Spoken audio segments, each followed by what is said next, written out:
I think that a lot of times people think that a coach is going to be the ones that give them like these scripts and these programs, and you just follow this, and if you do these things, that'll work out. That's a big mistake. John Lee Real Estate, find you the best rate. All throughout Philly, like Schuylkill Expressway. Talking to people who Hello, everyone. Welcome to the John Lee Real Estate Podcast. I am here with Brandon Hanley. Brandon, if you can just go right into it, introduce yourself to us and tell us a little bit more about yourself and what you got going on. Yeah, John, so good to be here. I think it was pretty funny. It was just a couple weeks ago we were having some breakfast, and you're like, "Hey, Brandon, come on my podcast." Like, absolutely, so happy to do it. But John, I've been working with sales professionals and entrepreneurs for years. Came out of real estate myself, short stint. And one thing I've learned about success is that it's not just about knowing what to say or maybe even what to do. It's about knowing who you're being while you're doing it. Right. This is I co-created a program with my good friend Elise Archer called Superhuman Selling Membership, and it's not just sales training. It's about reading your own internal compass. Right. You and I talk a little bit more on the woo-woo side of things, but listen, it's just energy, and it's like when you know you're in the right state to win a deal, and how to shift if you're not in the right state. Right. Mhm. And we'll So. definitely we'll definitely talk more about it, and I would love for you to dive a little bit deeper into that. And for our listeners on how Brandon and I actually met was actually on the mats training jujitsu. So if you see Brandon on the street, he don't look like a killer, but Mm, he is. He is. Don't get it yeah. twisted, guys. Yeah, my wife is always asking if she feels like I might be able to hurt someone. And I told her, I think at this point I could, right? So I am dangerous, not just on the dance floor. So, I think we talked about this before while we were having breakfast, but where does a lot of your influence come from? I mean, you briefly mentioned your mentor, right? Like where did it start? Like, tell us a little bit about your life and how you got to where you are now. Yeah, so when we talk about like mentorship, and I think that you'd mentioned Tony Robbins was one of yours. He was somebody that I leaned into. Beyond Tony Robbins, though, I leaned into his mentor, Jim Rohn, right? I'm a big fan of like who taught the teacher, right? And just kind of going a couple levels beyond that. And the reason for that is because everybody puts their own spin on it, and sometimes it can get lost in the context, right? From one person to the next, something could be lost or just done differently. So I'm a big fan of doing that. Zig Ziglar, Yep. right? He was a big part of everything that I've done. I think it was like See You at the Top, excuse me, the book that finally convinced me to invest in myself for coaching, right? Uh, and then this other guy, Sri Kumar Rao, which you may not be as familiar with. A lot of people may not be familiar with, but if you're familiar with the Mind Valley group of people, again, that's more of like this kind of woo-woo space, I guess, if you will. But still, lots of great marketing, business, and sales training done in there. However, Sukumar Rao was Vishen's, this guy named Vishen who created Mind Valley University. He was his mentor, and I found him on TED Talks, right? Like Oh, I'm okay. sure, like a lot of us like spend if the people listening to you and you yourself, right, spend a lot of time on TED Talks. Like we're just trying to put good things in our brain after like all the years of rot, for lack of better terminology, right? How do we make ourselves whole in there? So I found Sri Kumar Rao on there, and he's got a book called "Are You Ready to Succeed," which is just amazing and highly recommended. He's got a TED Talk called "You Are Hardwired for Happiness," and if you don't shed like a tiny tear while you watch it, something may be wrong with you. You're not a human being. Yeah. So it's really good, and what I'll also say to that is kind of funny along the journey is in Sri Kumar's book, I'm like looking to see if I've got it nearby. Oftentimes I do.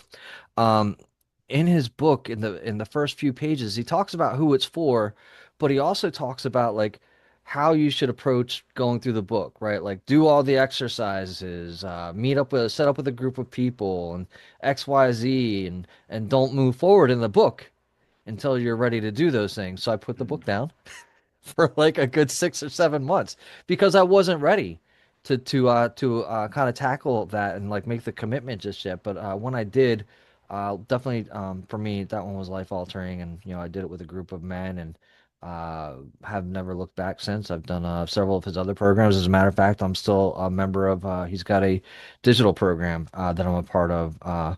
And while again, most of it is geared towards he's doing it more of like a spiritual bent at this point in time. But to me, all personal growth and even business development of the self, of yourself, is like it's all just internal growth, right? You can call it Mhm. whatever you want, but as long as you're doing the work on yourself to improve yourself in business, in relationships, anywhere else, like that's at the end of the day, like that's still going to be a spiritual, in my mind. Yeah. I mean, I think what really makes you very interesting is obviously the coaching, but what surprised me the most about you is to me you are considerably older, right? But you're so well versed in like technology, right? Like that was one thing that really surprised me. So for our audience, like let's talk about that a little bit. Like, how did you get Yeah. into the tech field? Like hmm your history with the tech field. I mean, you have experience in sales, so walk us through your life on how you started and kind of where you are now. Yeah, I mean, I can give you some cliff notes there since, like you said, I am old. I've got a lot of I, history I, in I there. meant that in a good way, by the way. So it really started, I've always been kind of into technology, ever since, I first got my hands on a computer, which is right around, oh man, I mean, my first real computer was probably around 97. Mhm. John, right? So I got a computer that was gaming, and then I started working at Aetna US Healthcare way back in the day. And when I was working there, I started tearing apart databases, man. Right? Like and I don't know why. Like they're like, "Hey, can you fix this?" It's like, I don't know. Let me dig into it. And I had no background, but what I was able to do was like, click on something, read the help, and just start to figure things out. So I kind of started with like databases, and I think that as you go forward from all the technology, everything is a database in my mind, right? Google's a database. This program in and of itself is going to be stored in a database. How do you retrieve any information from a database? Yeah. And all the different queries and stuff like that. And as I moved along, I got into doing some technology support. I remember joining this company called Perfect Order. Is that right? Perfect Order? It wasn't there that long, but it was a startup that was doing jump servers for cable companies, right? For Scientific Atlanta.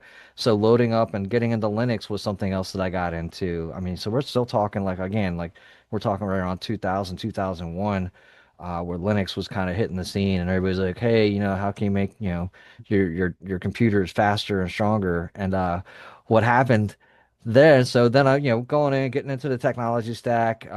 I got into networking, and I got into networking because you needed, if you wanted to share a network connection at home. I had a roommate, and we are like, how do we make this happen?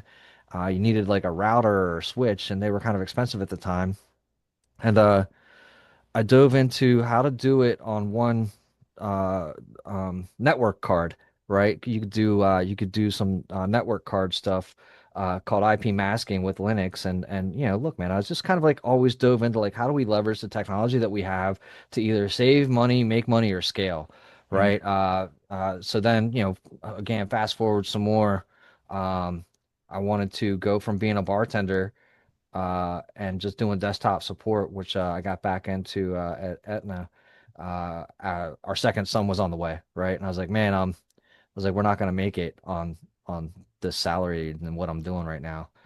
So I was like, I can go get like a Microsoft cert, or I can go get a Cisco certification, which is again networking, high-end networking. And I went the Cisco route. And when I finished the course, at the end, I still remember at the end of the day, our teacher sent out a an email saying, "Hey, here's this opportunity working for Cisco in the sales department." And I was like, "I'm all in." Like, who I wouldn't even have thought like that would be an immediate opportunity, because why would it be? It didn't really matter. Like, it's kind of like I don't know, John. just imagine like your favorite thing ever while you're kind of growing up, or you're in technology or in your business now, or like maybe Tony Robbins calls you up. I know that you kind of refer to him. He's like, "Hey, John, there's an opportunity here for you. Are you interested?" And you're probably gonna be like, Oh yeah." yeah. Like, would I walk on fire again all day, Yeah. every day, Oh yeah. right?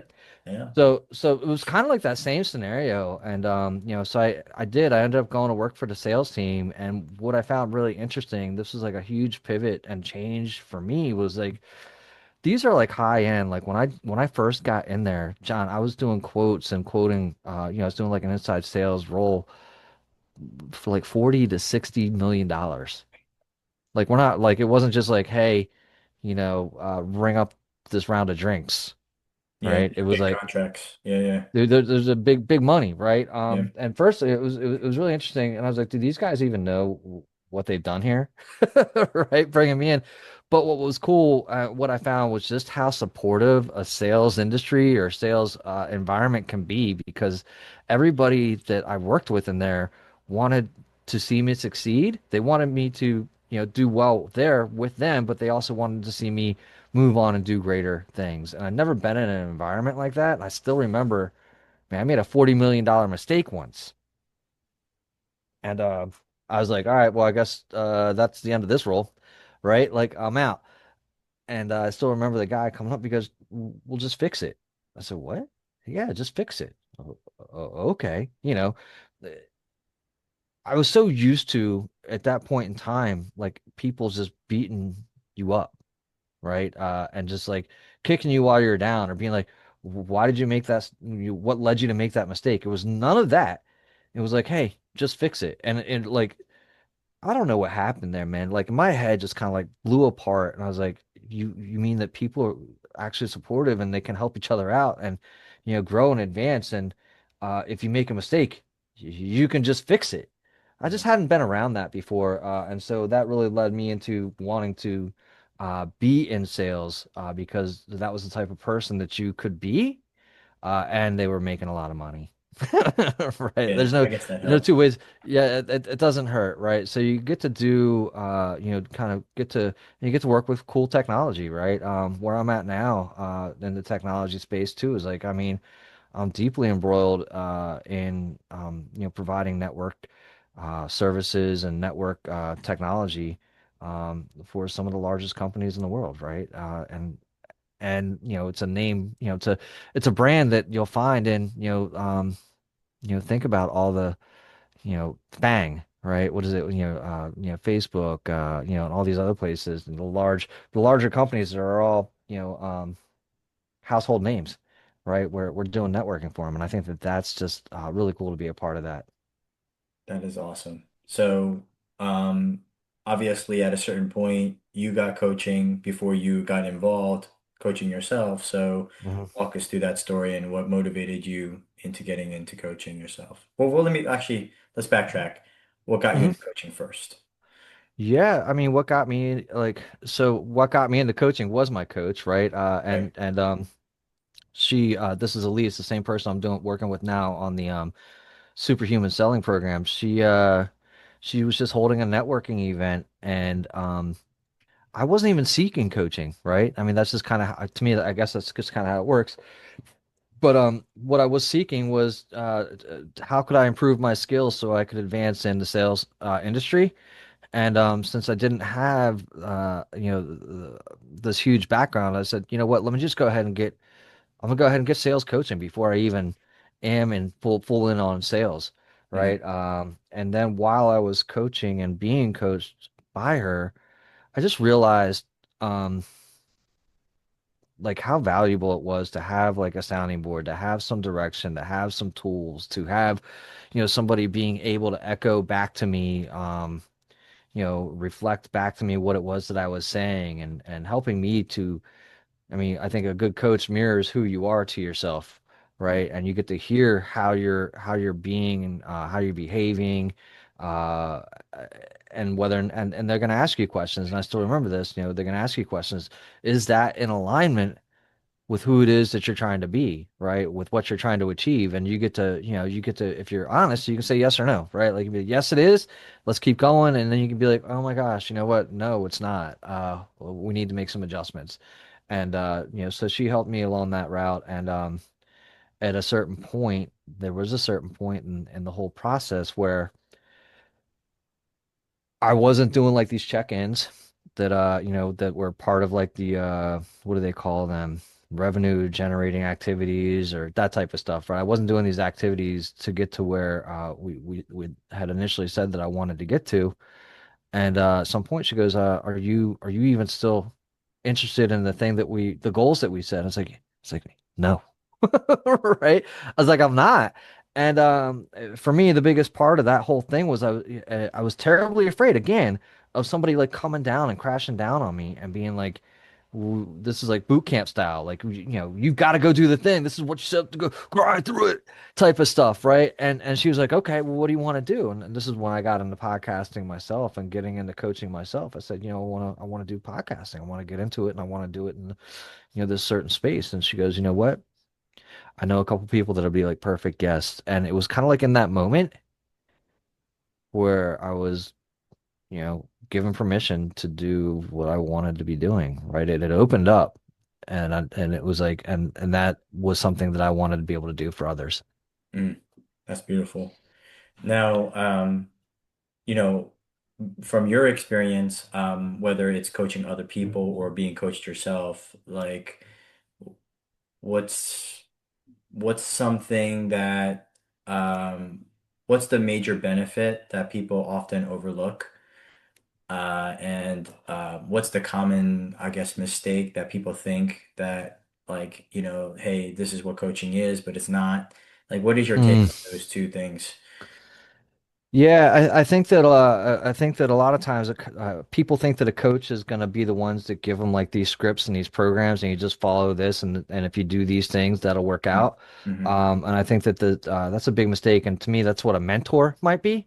Like a mentor would be like, hey, you go up and if you do what I did and you follow what I say this way, then you should have similar results, right? So that's a Right, mentor. right, A right, right. coach is gonna a coach is gonna help you maybe provide you with some tools and help you perhaps with like the framework, help you get some insight onto like who you are.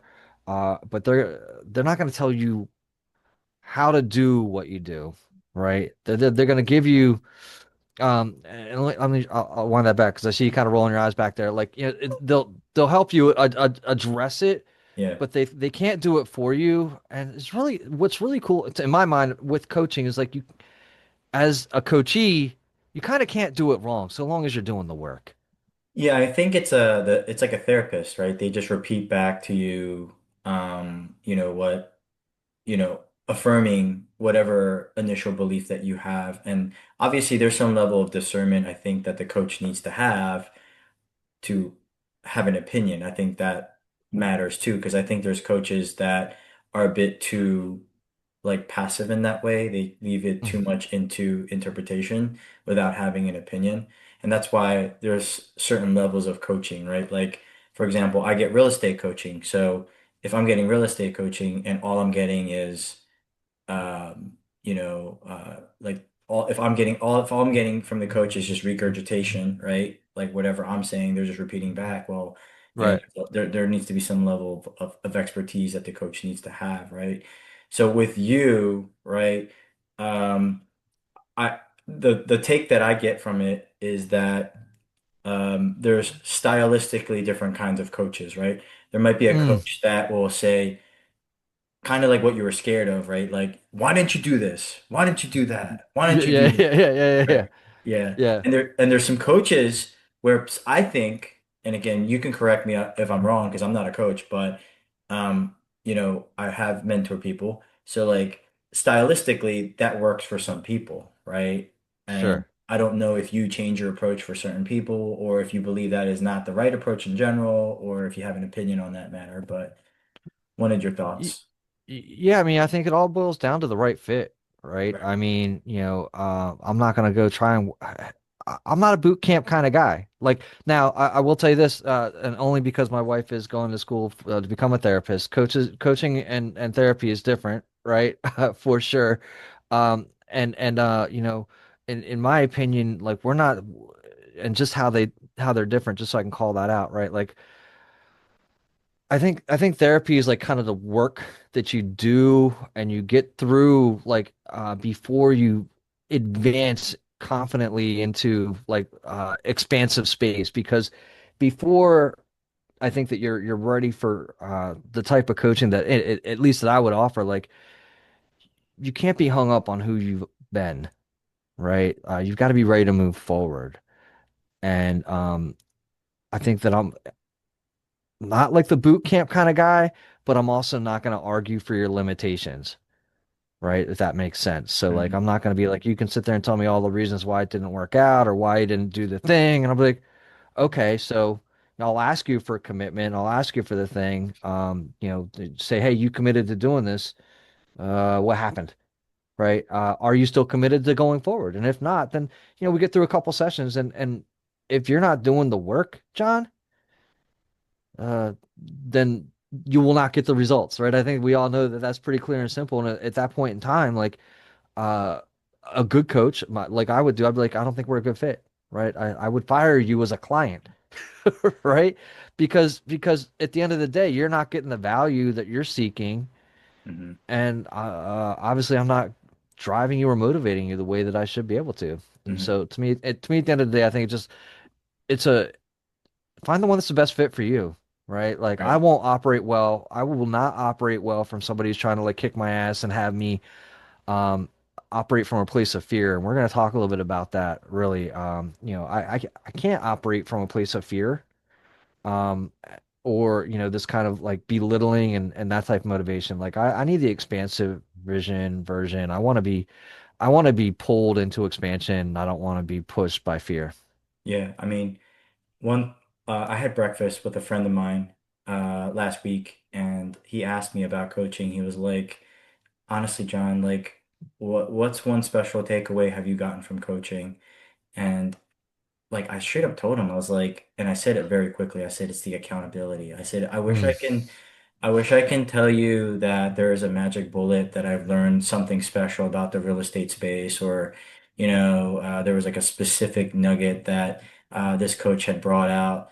And there are instances where that does happen, but as simple as it is, it's the accountability, and it's different when you also pay for that accountability. Yeah, yeah. I mean, Because I think that there's value to it. So I always tell people you can get accountability from your friends, but that accountability it can quickly end because you're not paying for it. It hurts when you don't show up. So I mean, what are your thoughts there? I mean, there's a one-liner for that, right? Yeah. People who pay attention, Yeah, yeah. Yeah. right? I mean, I think that is 100% true. I also think that I I don't think that you'll have the growth if it doesn't hurt a little bit to open up the pocketbook and go for it, right? Yes. Again, like I've signed up for plenty of programs. I mean, Tony Robbins even talks about this, even just with like books.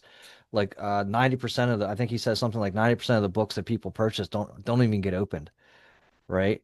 It's not that the value is not there. It's just that the people don't value the book or believe it, right? So until like, until they pay a certain amount that feels like, should I not do that? And when they do, they're not citing a belief in the coach. To me, they're not citing a belief in the coach that they're hiring, and maybe they feel that way initially. What they're citing is a belief in themselves and that they're worthy, right? Like, so if you don't feel like you're worth like, two, three, four, 5,000, six, whatever, right? Like you're not saying that they're not worth it. Like in my mind, you're saying you're not worth it, Hmm. right? So we kind of flip it on that. And then the other part of that too is like, um, I think that you know, the value of the coaching beyond that accountability is it's who you become, John. Like, I mean, I'd ask you, like, when you started coaching to where you are now, do how far do you think, how much do you think you've grown? Oh God. Like I'm I've probably 2x'd. Like, I mean. it really depends on what kind of coaching too, right? Like I'm very specific on real estate coaching, right? Sure. And then I have also an accountability group. Like it's a group of men, right? Who again, it's an accountability group that I pay for as well. So like, um, they offer different things, if that makes any sense. Yeah. So, um, but I get something out of each one, Right. and I think there are sometimes people who also pay for things that they don't need at times, but I think most people I think are afraid to pay because in this day and age, if you want to get some like pretty high level coaching, it's pretty expensive. So like I guess the next question I would ask is, I mean, you already touched upon it, right? You mentioned that, most people don't think they're worthy, right, of coaching, right? And they don't think they can justify it, right? The pricing. How do you combat that question? How do I combat that question? I don't have a great answer for that, to be honest with you, John. Like, I mean, all I can tell you, like, all I can tell somebody is like what my experience has been.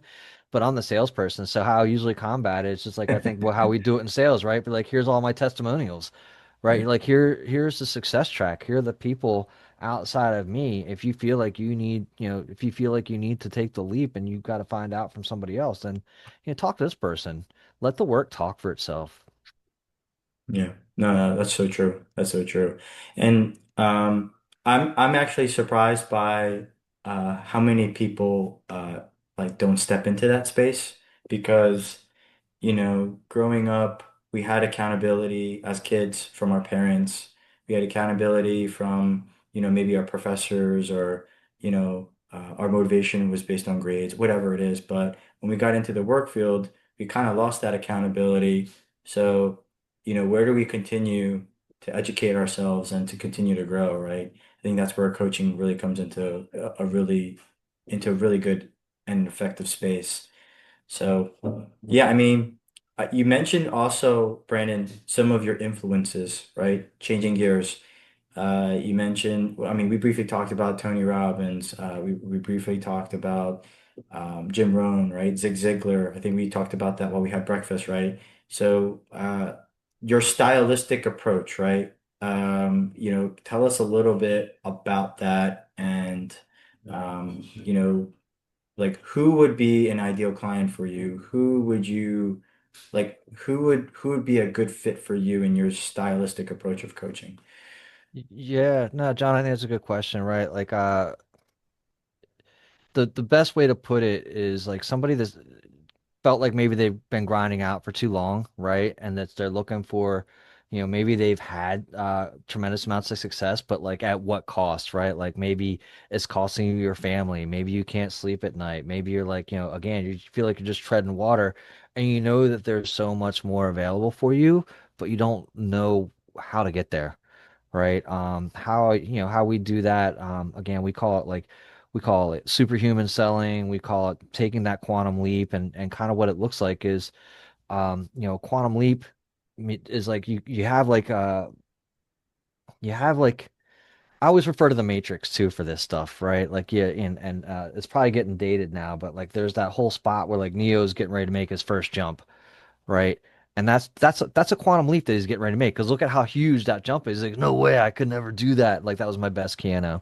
Like no way, man. Like I couldn't do that. So, he goes to make his leap, and he falls flat on the ground, and a couple things happen there too, right? Like, and he's like, I thought it wasn't supposed to hurt. And he goes, it doesn't hurt. Like your mind makes it real. That's the first thing. So, for those people that are out there that are looking to make a leap, either with their sales or into another space, entrepreneurship, those are people that are primed and ready for the materials and the coaching styles that I deliver, Mm, right? And when we call it superhuman because the results that you get supersede anything that looks like a normal person might get that you might get through the grind and the hustle. I gotcha. So to wrap things up, Brandon, where can our listeners follow you? Where can they reach out to you? Where can they get more information about you? Sure. Well, John, let me do a favor. Let me just I want to give the listeners like one tool that they can use real quick, right? Like if they're Yeah. in sales, if they're out there and this is all scientific based stuff that's around quote unquote energy work, right? And it's what I like to call like the expansion and contraction tool, just so that you know like whether or not you're in a good space to move forward with the deal or Mm, not, right? Because if you're in a room working the deal, any sales, real estate or not, uh, people pick up on your energy, right? I mean, that's true or false. It's totally true, by the way, because we emit like some type of signal, right? right. So we need to know that like expansion, what expansion feels like, and that's going to feel like an open chest. You've got deep breath, your relaxed jaws, your ideas are flowing, and then you could be in contraction, right? This is when you're having those shallow breaths, your shoulders are tight, you're having racing thoughts, and your body is like a feedback tool, right? It's like your dashboard in a car. It tells you exactly where you are, like energetically, before you even open your mouth. So, what's super important is just to realize where you are in this space, right? So, catching it in the moment. So maybe right before a showing, a listing presentation, or you're going to have a tough client call, it just takes a couple seconds to scan your body. And if you feel contraction, you don't push through it. You pause, you take a breath, you adjust your posture. Are you familiar with like the Superman stance? Have you seen Yeah. that one? Yeah, Huh? I saw a TED talk on it, like Yeah. putting your hands on your waist and expanding your chest. Yeah. Right, right. I mean, so you can use your body to reset the energy, right? And Right. the deal is you want to enter the room expanded. It's because expansion is what's going to make you feel magnetic. I mean, you're already magnetic, John, so I'm just talking to the rest of the crew. Right? So Okay. how do we tie this into like out in the field, right? So imagine that you're presenting an offer to the seller, and if you can keep your body in expansion, you anchor the room in confidence and the possibility instead of fear and resistance, right? And that's going to change the tone of the whole conversation. I can feel it when I do, one of the other things I do is I teach breath work. I can do it when I do a couple of deep breaths. I will feel the tone of my voice will change. Like my body will drop. It'll relax like almost immediately. And the whole tone and tenor changes, right? That's how you know like you're in a good space, Yeah. right? So look, I mean, this is just one of the tools that we teach. I teach it in all the places. We teach it in superhuman selling, as you talked about, like how to reach out to me. You can reach out to me at Brandon. I think Brandon, the Brandon Hanley on Facebook. It's like Brandon Hanley on Brandon G Hanley on Instagram. But like this is one of the things that we teach, just like how to track the shift in your state so that you don't just know the market, right? You own the room. So that when you can read the body's expansion and contraction, you're never guessing where you are energetically, and you get to choose to show up as a version of yourself that shows and gets the best results, right? So for me, like it's anybody who's listening right now, any agent listening right now, just give it a shot today, right? Before your next client interaction, check in on your body. Are you expanded or contracted? You can feel it in the car as you're going up into the pulling in, right? Hmm. Shift into expansion and watch how the tone changes. And honestly, that's going to be the heart of superhuman selling and the program that we've got going on right now. It'll help you sell more in less time with less stress, like because that's where we want to be. That's where we want to be coming from. So hopefully that's a little helpful. Like there's some practicality between all this other stuff, and that's an easy takeaway. And if we can use our bodies because the truth of the matter is, John, like our body receives and knows the signal like literally like moments, sometimes up to 6 seconds before it processes in the brain, Hmm. right? So if we can just feel it in the body first, we can also like use our body to make this shift. Right. Hopefully that's helpful, right? I agree. And I think subconsciously, like when our body and our posture and our mannerisms, uh, whether we realize it or not, it actually is displayed. And they say what the first you have 30 seconds to make the best first impression. Is that Right, right? right. Is that the Yeah. same? Yeah. So if your posture is poor or if the way that you're delivering something is, not effective, you don't have much time to make a good first impression. So I 100% agree with you there. Awesome. Hey, John, thank you so much for having me on today. It's been a blast. Hopefully this has been helpful for your listeners. again, anybody's wants to reach out, happy to connect and talk more about it. Yeah, and I'll definitely add all your information in the links and descriptions below. And guys, just make sure you follow Brandon. And if you have any questions, feel free to reach out to him. John Lee Real Estate, find you the best rates. All throughout Philly like Schuylkill Expressway. Talking to people who out of the 215, even the 267, who always helping like, oh, no time for no student.